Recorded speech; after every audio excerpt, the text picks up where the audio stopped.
La vez pasada que estuve hablándoles acerca de la resurrección de nuestro Señor Jesús, hice un enfoque de que nuestro Señor Jesús nunca descansa, nunca duerme. Es decir, está trabajando, está haciendo su obra. Incluso cuando pensaban que el Señor había muerto y que estaba allí descansando, no, Él estaba haciendo su obra. Y eso para darnos aliento, que el Señor está trabajando con nosotros. Si nosotros le dejamos, Él sigue haciendo su obra y perfeccionándonos, llevándonos a donde Él quiere. Con algunos tardará un poquito más, con otros será más rápido, pero el Señor está trabajando, y mucho más si le buscamos y le dejamos que Él haga lo que tiene que hacer. Y esa predicación tenía una cola todavía más, que en ese momento no pude expandirme porque ya el tiempo estaba avanzado, pero ahora voy a continuar con la importancia de la resurrección de nuestro Señor Jesucristo. Allí está puesto una cita que vamos a leer, que es la narración de estos dos discípulos que iban camino a Emaús, que está ahí en el libro de Lucas, en el capítulo 24, desde el verso 13 al 35. Vamos a leerlo, no se va a proyectar el contenido en la pantalla porque es un poco largo, pero ahí ustedes en sus Biblias buscando Lucas 24, 13, vamos a leer esta historia. Atentos a lo que dice la narración. Y he aquí, dos de ellos iban el mismo día, o sea, el mismo día que resucitó Jesús, iban el mismo día a una aldea llamada Emaús, que estaba como a unos 11 kilómetros de Jerusalén. E iban hablando entre sí de todas aquellas cosas que habían acontecido.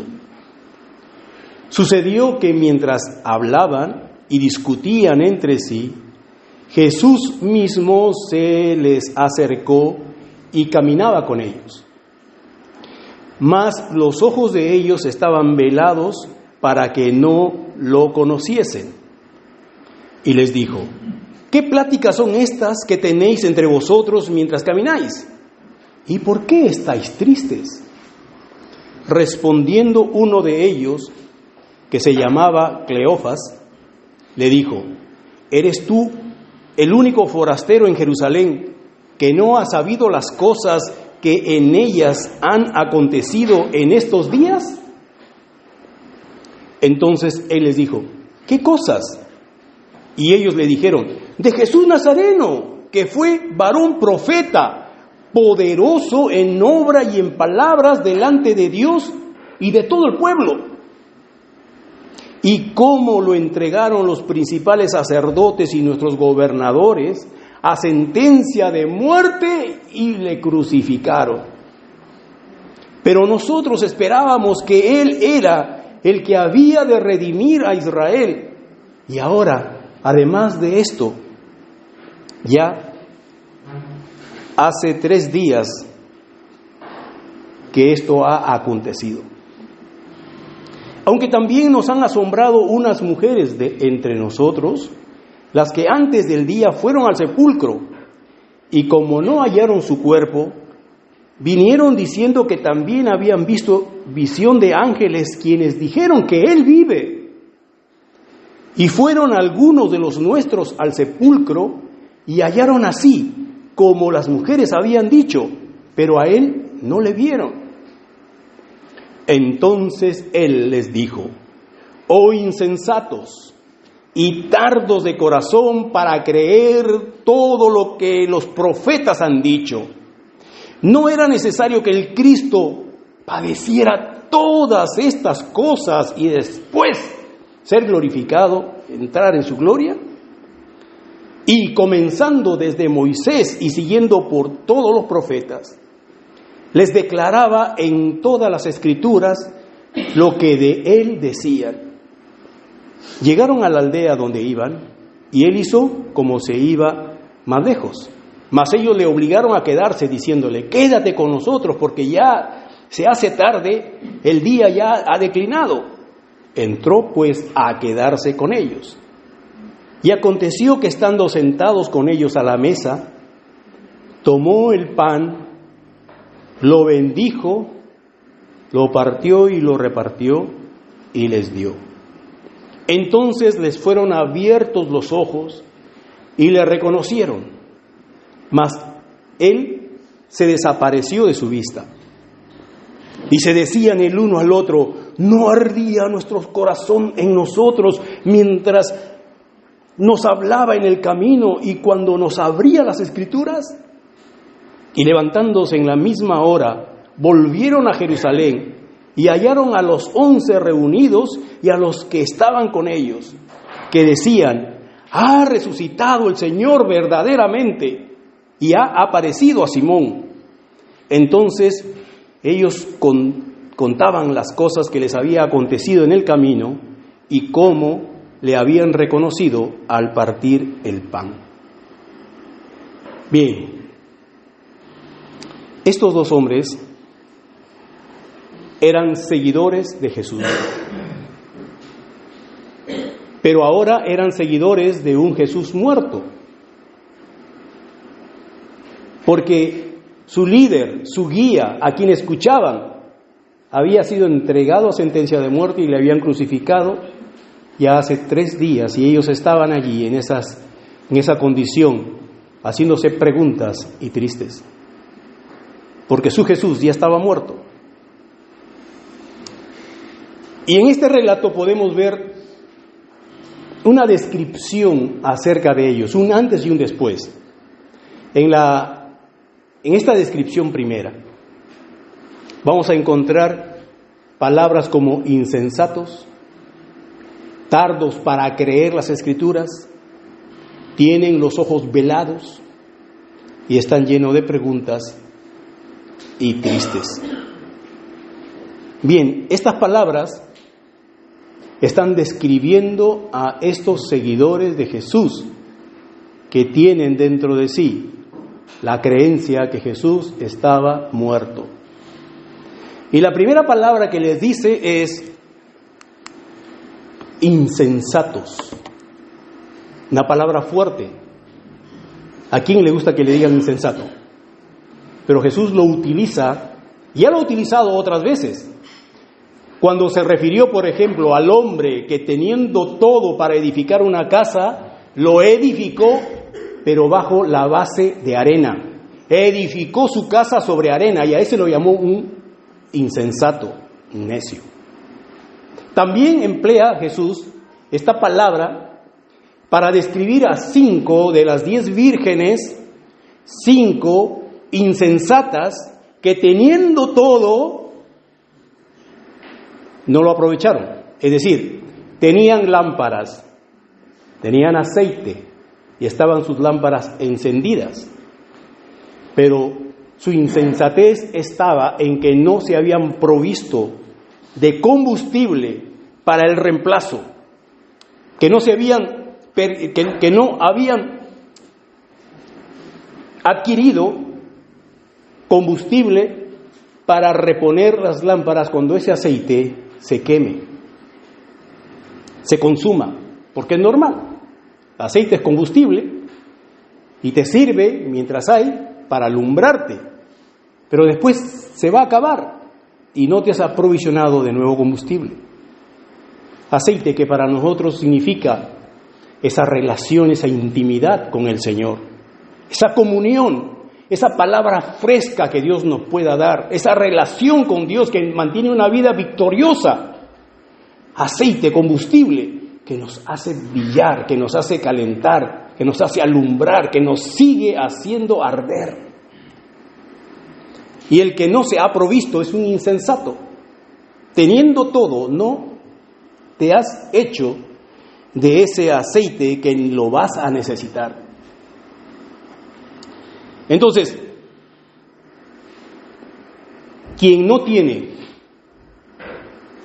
una comunión con el Señor, una relación con Él, tarde o temprano, lo que inició, porque todo cuando inicia es bonito, fuerte.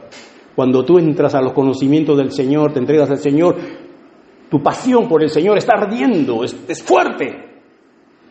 Pero si tú no repones esa comunión, lo que tuviste se va a consumir y a cabo del tiempo tu lámpara se va a apagar. Y ya no tienes tu propio aceite.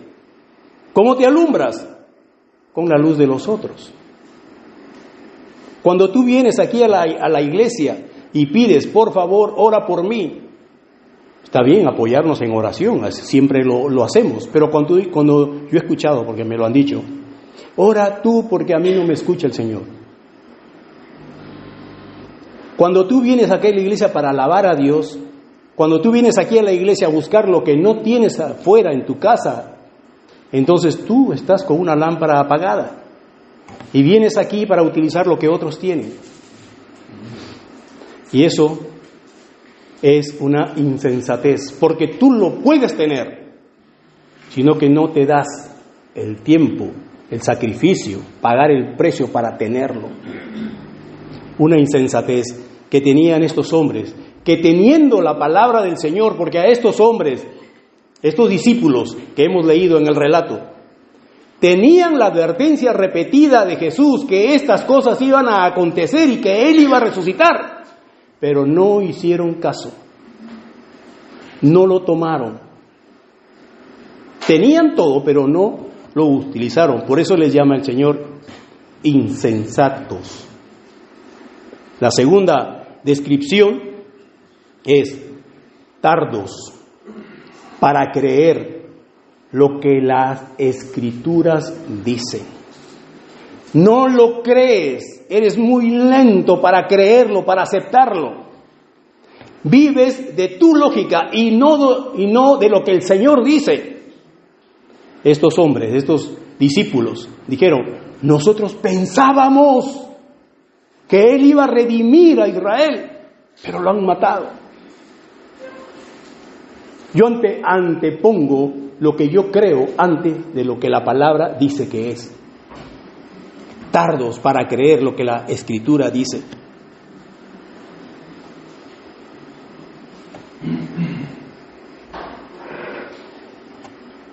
Había un tiempo, hace más o menos como 30 años, una hermana que había sido formada en una iglesia tradicional. Les cuento esto porque a veces no creemos lo que la Biblia dice porque no le ponemos la fe para creerlo, como dice en el libro de Hebreos, que la gente de antes, el pueblo de Israel, tenía las Escrituras, pero no les aprovechó tener las Escrituras porque no fue acompañada de fe. Es decir, las Escrituras están ahí para ser creídas. Si son creídas, entonces hace algo en ti. Pero si no, es simple conocimiento muerto. Entonces, muchas veces es por la falta de fe con la que vamos a las Escrituras para creerla, por sobrenatural que nos parezca, por raro que nos parezca, por ilógico que nos parezca, pero la Biblia lo dice, así tiene que ser y tenemos que aceptarlo. Por una parte, falta de fe, y por otra parte es los parches que las instituciones ponen sobre ciertas verdades, de tal modo que tú ya no crees a la palabra porque te han dicho otra cosa, te han enseñado otra cosa, le han puesto un parche a las Escrituras. Y esta hermana que había sido formada en un grupo cristiano tradicional, donde le habían enseñado que el mover de Dios, el poderoso mover de Dios, el mover del Espíritu Santo a través de personas naturales que se dio en el inicio, en los primeros cristianos, fue solo para ese tiempo. Que se dio en ese tiempo, que el libro de Hechos es un libro de transición, no se tiene que tomar en cuenta como doctrina, como enseñanza, no. Y que ellos dicen, eso ya no hay, eso fue dado al principio cuando la iglesia estaba iniciado, fue un respaldo de Dios para que los demás aceptaran este nuevo grupo. Pero una vez que inició eso ya no funciona más. En este tiempo ya no se da. Así fue formada, y eso lo creía y lo defendía. Y utilizan el argumento histórico. Mira, en la Biblia, a través del Nuevo Testamento, ya no se ven, vas leyendo el Nuevo Testamento y ya no se ven esos hechos. Eso significa que ya menguó, que ya cesó, que ya no hay. Y agarran 1 o 2 versos por ahí y fuerzan la interpretación, una mala interpretación, y dicen, ¿lo ves? Aquí dice. Entonces, bueno, ella ha sido formada así se crió, hasta que en un tiempo se reencontró con un hermano también del mismo grupo, pero que él había ido a otro pueblo, había pasado unos años por ahí y ha regresado, y le empezó a contar a ella que todo ese poder de los primeros cristianos estaba vigente hasta el día de hoy. Y le dice, yo tampoco lo creía, pero yo lo vi, lo experimenté, y Dios se ha movido a mí en esto. Entonces eso creó un conflicto en la hermana, porque le habían enseñado de una forma y lo defendía, y ahora viene otra persona también de su confianza diciéndole que no ha cesado, que Dios se sigue moviendo en su pueblo de la misma fuerza, de la misma manera que en el pasado, que en la iglesia inicial. Entonces la hermana entró en una crisis de identidad cristiana, porque su base se estaba moviendo. Donde ella se paraba, empezó a resquebrajarse con todo el testimonio de este hombre que le dijo, esto es verdad, ha ocurrido, yo lo he visto, Dios ha obrado en mí, ha sucedido estos milagros, esto, en mí, a través de mí. Entonces, esta hermana, en esa crisis, con lágrimas en el alma, empezó a orar a Dios y a decirle, Señor, estoy bastante confundida. Muéstrame tú, Señor, si realmente es así o no, porque a mí me han enseñado de otra manera. Y empezó a orar y a clamar a Dios. En esos días empezó a leer la Biblia para ver si encontraba datos. Y fue a Hechos capítulo 2, donde se describe ese derramamiento del Espíritu Santo en esa fiesta judía del Pentecostés. Y empezó a leer cómo el Espíritu Santo vino sobre esta gente, sobre los creyentes, y la multitud que estaba ahí alrededor viendo estas cosas extrañas y raras decía, ¿qué es esto que está aconteciendo? Se conmovió la gente mirando estas cosas.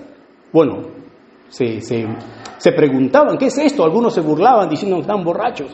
Y se levantó Pedro a hablar y les dijo a la congregación, oídme, esto es lo que estaba profetizado en el profeta Joel, donde él dijo que iba a haber un derramamiento de su Espíritu Santo, y esto y aquello, y así empezó Pedro a hablar y a citar las escrituras, las que estaban escritas acerca de esto, acerca de Jesús, que era necesario que él muera para salvación, y dio este mensaje, y dice que el pueblo se conmovió. El Espíritu Santo empezó a tocar a esa gente, se conmovió, y ellos dijeron, ¿qué haremos? ¿Y ahora qué? ¿Qué haremos? ¿Qué vamos a hacer?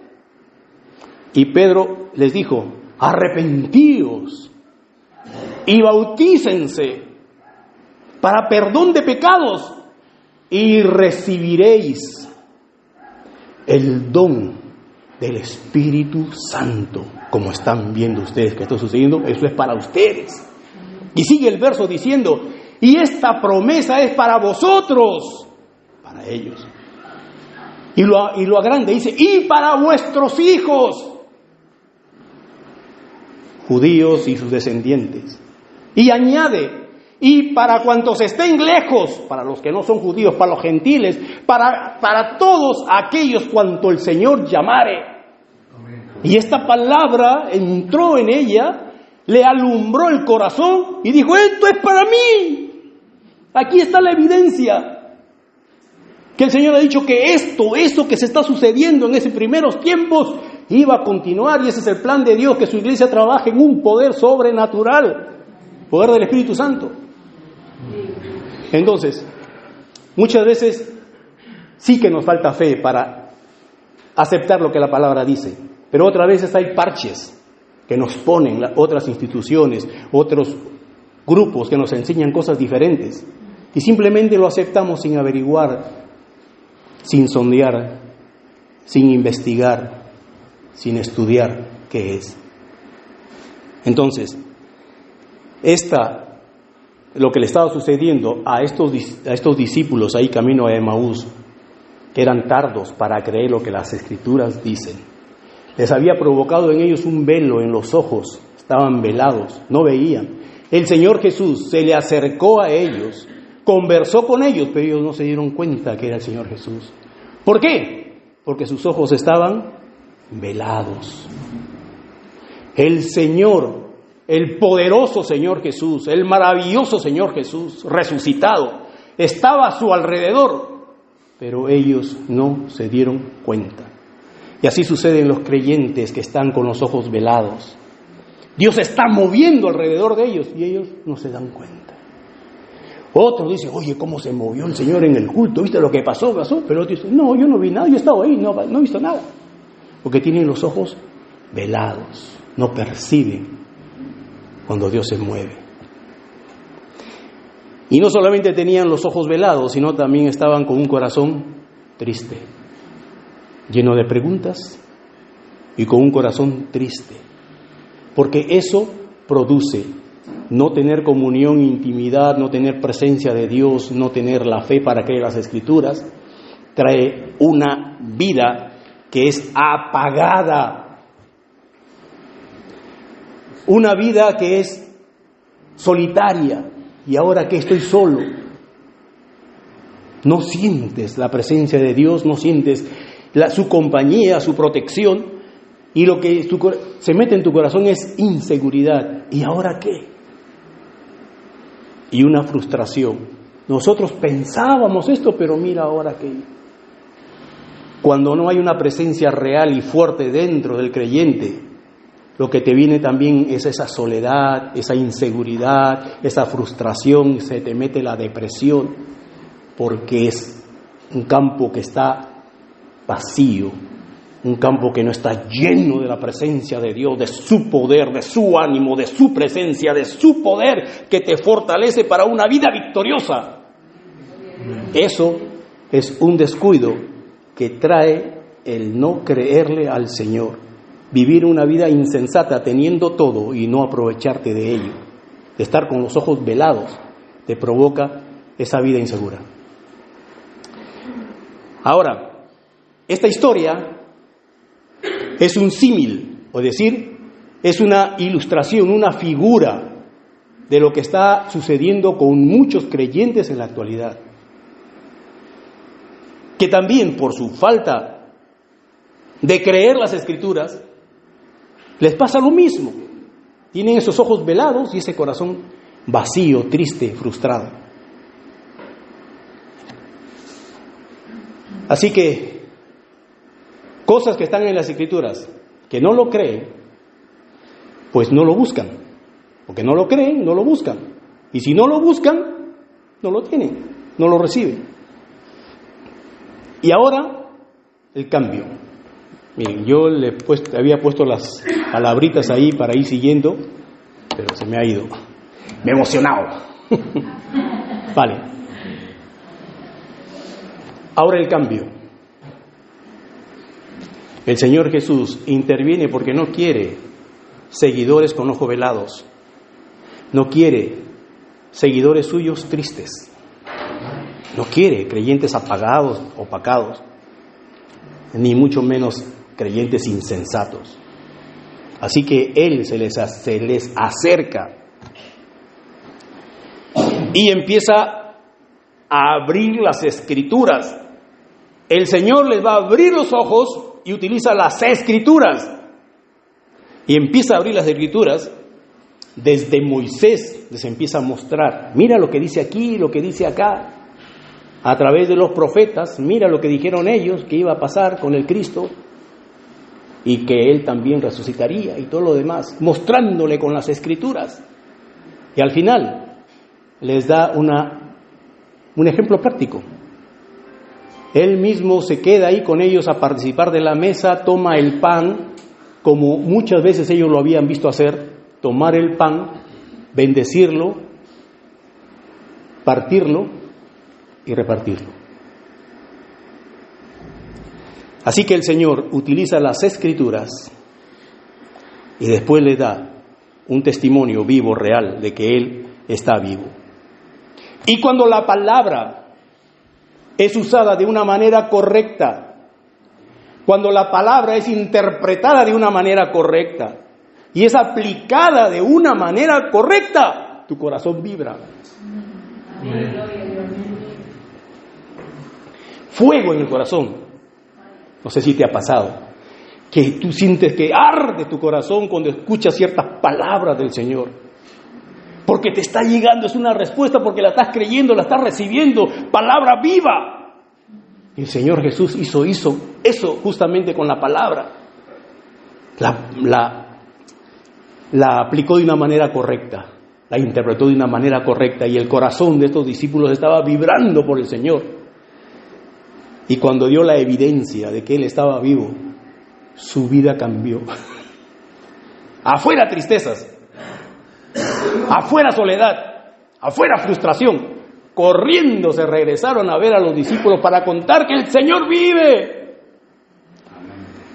Y esto hace caer el velo. Cuando uno ve en la palabra con ánimo de creerla, de recibirla, esto provoca en ti una búsqueda genuina del Señor y el Señor se manifiesta. Y tu vida cambia para bien, tu lámpara empieza a brillar mucho más fuerte. Así que esto mismo tenemos nosotros que entender acerca de la resurrección de nuestro Señor Jesucristo, que es real, que el Señor sí ha resucitado. Y algunos tienen el conocimiento, sí ha resucitado, pero eso no te produce ningún cambio. Y eso es conocimiento vacío. Todo conocimiento que no trae un cambio en tu vida es una palabra que no ha sido recibida con fe, que no ha sido creída. Solamente la palabra que produce un cambio en ti es la palabra que ha sido creída, recibida por fe.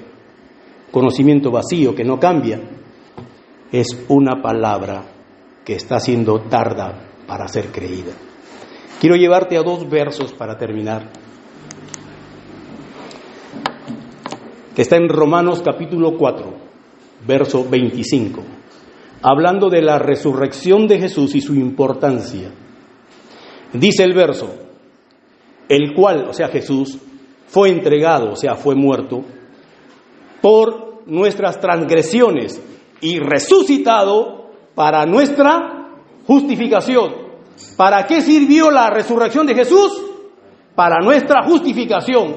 ¿Cómo somos justificados? Por la resurrección de nuestro Señor Jesús.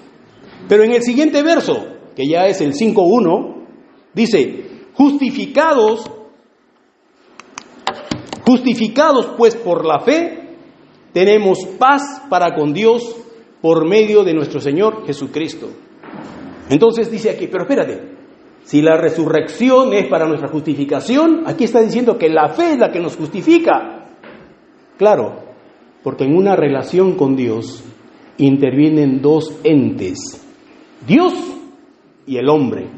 Así que de parte de Dios hizo todo el plan provisorio, todo el planteamiento y lo llevó a cabo a través de Jesús como el Cordero de Dios, el que tenía que ser sacrificado para el perdón de los pecados. Y todo eso lo hizo Jesús. Ahora, había una condición para que el sacrificio sea aceptado. El Cordero tenía que ser sin mancha, tenía que ser sin defecto, limpio.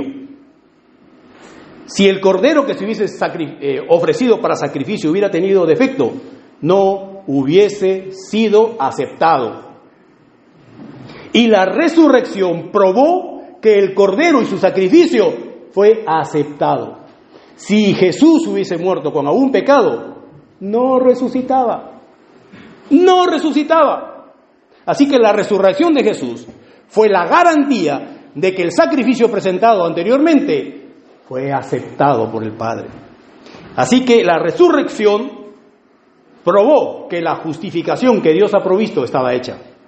Ha sido dada. De parte de Dios ha provisto una justificación. Ahora, de parte del hombre, Romanos 5:1, tiene que haber fe para ser justificados por medio de la fe. Es la respuesta del hombre, es lo que el hombre tiene que hacer para obtener esa justicia de Dios. Así que, si tú crees que Jesús resucitó, tienes que creer que Él también te justificó. Porque van juntos, es lo que sigue, es lo que va. Uno lleva a lo otro. Y dice aquí que la justificación es una palabra muy importante a tener en cuenta, porque gracias a la justificación es que tú naces de nuevo. Cuando Dios te justifica, perdona tus pecados, tú naces de nuevo. Hay algunos que me he encontrado que ellos no celebran su cumpleaños el día en que nacieron por el agua, como se dice, sino cuando nacieron en el Espíritu. Cuando nacieron de nuevo, ese es el cumpleaños que celebran. Interesante, porque han nacido de nuevo. Gracias a la justificación, nacieron de nuevo. Si tú has sido justificado, tú has nacido de nuevo. Eso significa que tú eres una nueva criatura. Eres diferente a lo que eras antes. Ya puedes olvidarte del de antes. Ahora eres nuevo. Un nuevo vivir, un nuevo propósito, un nuevo destino, todo nuevo. Si tú crees que Jesús ha resucitado, tú tienes... Si tú crees que Jesús ha resucitado, entonces tú puedes estar seguro que has nacido de nuevo. Amén. Porque es la consecuencia, es el resultado. Amén, amén. Y si tú has nacido de nuevo, no solamente ha habido un cambio en tu espíritu porque has nacido, antes tenías un espíritu muerto, has nacido del agua y también has nacido del espíritu. Y dice también en Romanos que si Cristo está en nosotros, el cuerpo a la verdad está muerto, mas el espíritu vive a causa de la justicia. Tu espíritu vivo, por un nuevo nacimiento, tu espíritu vive gracias o a causa de la justicia, de la justificación. Entonces tú tienes un espíritu vivo. Pero no solo eso, sino que tú también tienes una mente nueva. Tú antes tenías una mente corrompida, una mente entenebrecida, una mente vana, una mente cauterizada ante las cosas que hacía, una mente reprobada, pero ahora tú tienes la mente de Cristo. Tienes una mente renovada. Así que en ti también ha ocurrido eso. No solamente ha habido un cambio en tu espíritu, también ha habido un cambio en tu mente. Por no hablar de los otros cambios que también han habido. Pero quiero que te centres en esto. Tú tienes que tener en tu mente que tú has sido trasladado. Antes estabas en muerte, ahora estás en vida. Antes estabas tú en el reino de las tinieblas, ahora estás en el reino de la luz. Tienes que sentirte aquí. Yo pertenezco a este reino de la luz y yo pertenezco aquí. Tengo vida, tengo reino de luz. No puedo estar haciendo obras de las tinieblas. Es contraproducente. No puede darse eso.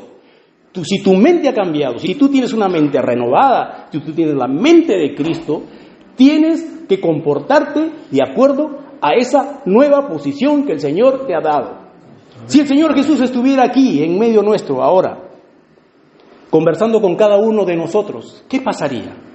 Jesús estaría acá, te empieza a preguntar, de repente habría palabra de reproche por algunas cosas que estás haciendo en ocultas, de repente habría una palabra de ánimo para decir, sigue haciendo lo que estás haciendo, y nadie se iría de este lugar con alguna enfermedad, porque el Señor Jesús siempre actuaba para bien de los demás.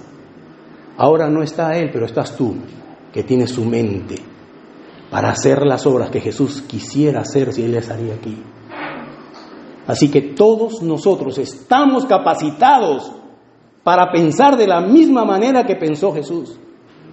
¿Qué tenemos que trabajar en eso? Por eso en Romanos nos dice, renueva tu mente, renueva, sácate, deslígate de las cosas viejas del mundo. Tú tienes una mente nueva, transformada, espiritual, la mente de Cristo, desarróllate en eso. Que todos los demás lo necesitamos. Desarróllate en la mente de Cristo. Entonces tu mente ha cambiado.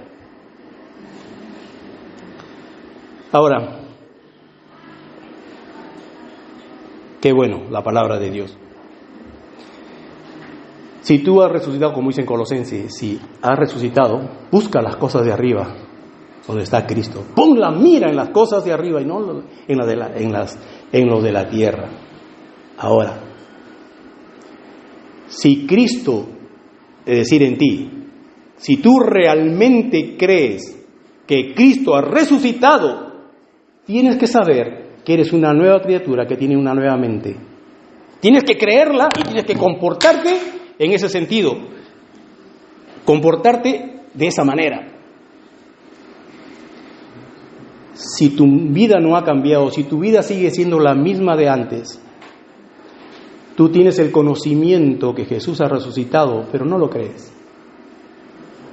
No lo crees porque no te ha cambiado la vida.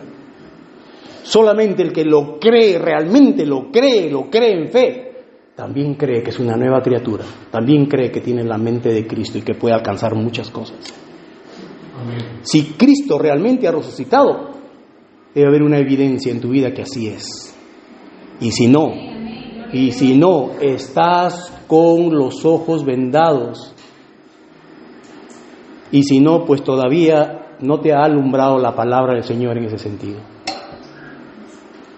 Así que es importante que creamos lo que el Señor nos dice y que lo creamos dando evidencia que eso es cierto, cambiando la vida. Así que, hermanos míos, si tu vida no es así, como Dios está esperando que sea, si todavía te estás comportando como un hijo huérfano teniendo un padre vivo, estás mal. Estás con los ojos vendados y no estás creyendo la palabra, no la estás recibiendo con fe. Porque ella, al final de cuentas, la palabra de Dios determina quién eres, quién tienes y qué puedes. Así que abre tu mente, abre tu corazón para creer lo que la palabra dice. Anda a ella de tal modo que tu corazón vibre, de que tu corazón arda con las verdades que ella te ofrece. Así se caerán los velos y podrás cambiar tu vida, mejorar tu vida y crecer como Dios espera que un niño crezca, que un hijo crezca. Amén. Dios te bendiga en esta mañana. Vamos a orar a Dios agradeciéndole por todo lo que Él ha hecho por nosotros, por todo lo que nos ha dado y que nosotros tenemos que echar mano. Padre, gracias Señor por tu palabra bendita y buena para nosotros. Gracias porque en ella tú nos enseñas, Señor, tú vas guiándonos. Pero dándonos un corazón, no, Señor, eso es el trabajo nuestro, que tenemos nosotros que mirar tu palabra y creerla por más ilógica que nos parezca, por más rara que nos parezca, pero tenemos que creerla porque tú eres un Dios poderoso, grandioso, que has dado, Señor, cosas especiales para que nosotros andemos en ella. Y no vamos a poner nuestra lógica para no andar en ella, sino más bien nuestra fe para obtener lo que no vemos, pero que ahí está, para agarrar las cosas que tú nos has ofrecido, Señor, aunque nos parezcan tan grandes, tan difíciles de creer. Gracias, Padre, por la nueva posición que tenemos en Cristo y ayúdanos a vivirla en victoria para ti. Gracias en el nombre de Jesús. Amén, amén, amén. Dios le bendiga, mis hermanos.